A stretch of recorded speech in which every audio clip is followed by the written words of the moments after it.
И така, хора, здравейте и добре дошли в новото видео, което, както виждате, отново ще бъде на Бакуган. Да, това е второто видео, където ще играме отново Бакуган. Този път имам малко подобрение в дарба картите. Вече са 5 на по-слаби така карти. Тези дават само по 50G и отнемат по 50G. И имаме водни миражи, които са по-добре и два сини стелта. Така, този май иска битка. Добре. Приемаме. Използваме тази карта най-вляво, където ми дава 50G на Бакуган. Другата карта игрова ми е Призрак. Нали, знаете, когато два Бакугана стъпат над нея, автоматично умират. Да. Така, той играе. Неговия земя вид би трябвало да е. Ние, както виждате, имаме два сини стелта, които в началото да ми ги даде до някъде добре, обаче нямаме воден мираж. А знаете какво мога да направя с водния мираж? Именно да му влезнат две в едно. Той хвърли своя пирус драконоид върху Лимулас, което това означава, че драконоида му умира, както и Лимулас. Това е най-тъжното. Приключва реда, той приключи своя, отварям игровата карта и това е карта Призрак, което е добре. Играя също брат ми и знам какви карти има, има драконоид по 2.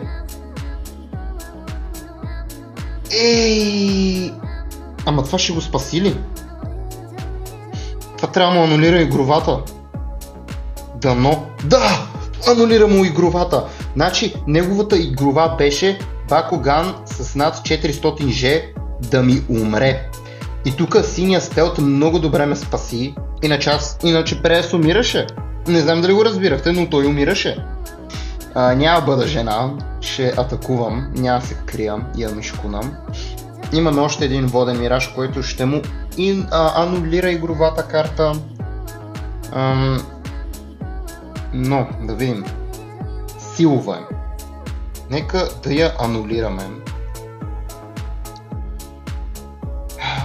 Сега, проблема е, че имам...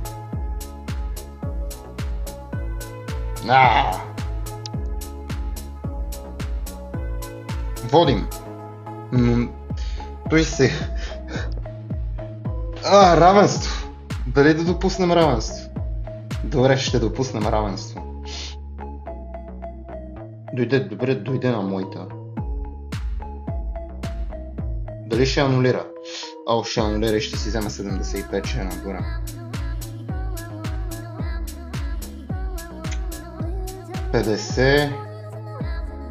Не, няма ми стигне. Не, няма смисъл. Няма смисъл да спама карти.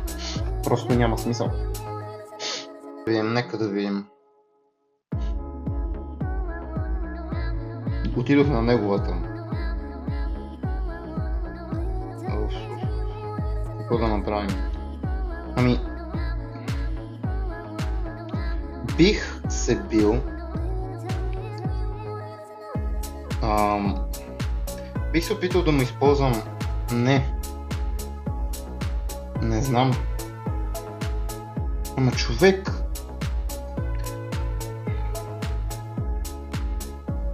Ще се бием до край.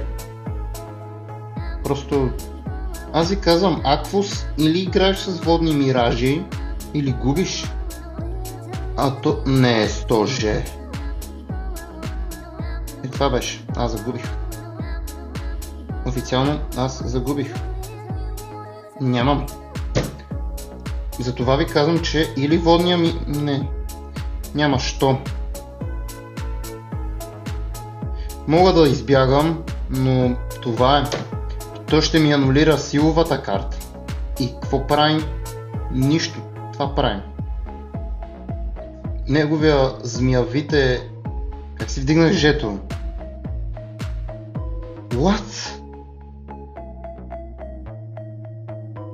ОМГ! Мога да си отворя игру... Какво? Той има трето анулиране! Не го е срам.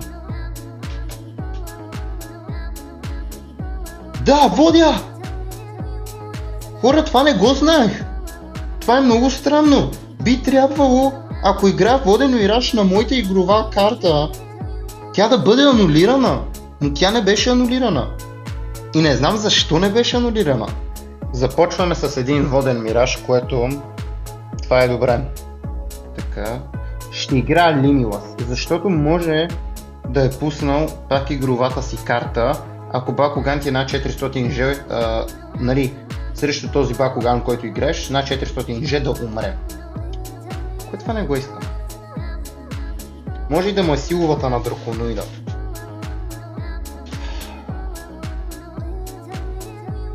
Превръща го в Пирус.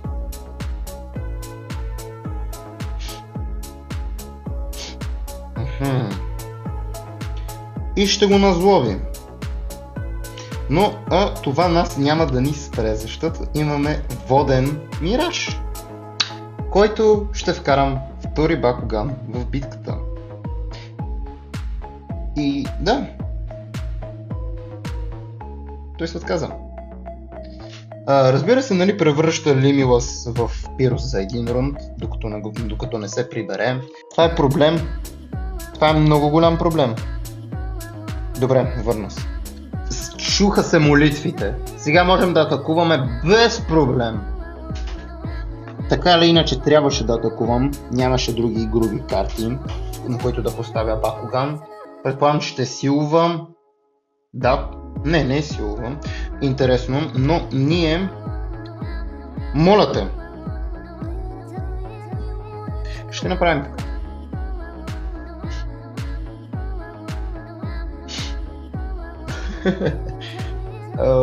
Човек, какво се толкова досаден на мен. Честно не наконец. Да, не мисля, че той може да направи нещо. Ако се толкова досаден на мен, както Вентус.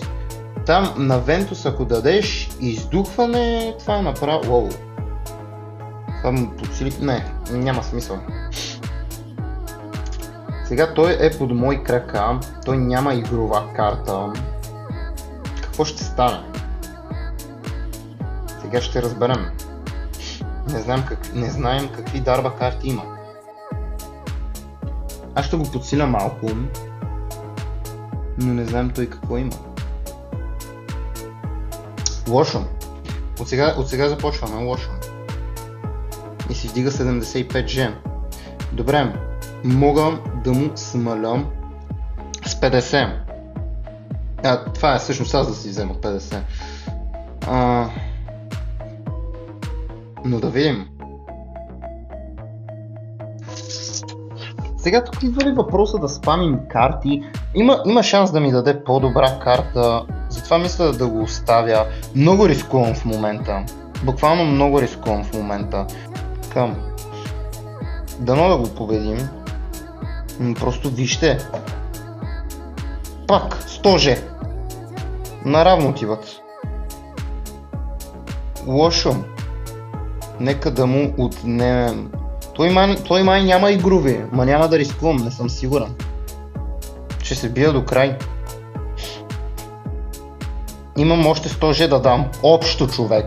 А той сега си вдигна 100 Ж. Как да стане? Кажете ми как да стане. Аз мога тук да спама по едни по 50. Това е несериозно. Май отиваме наравно. Да. Това е много... Чакай, той има ли игрови?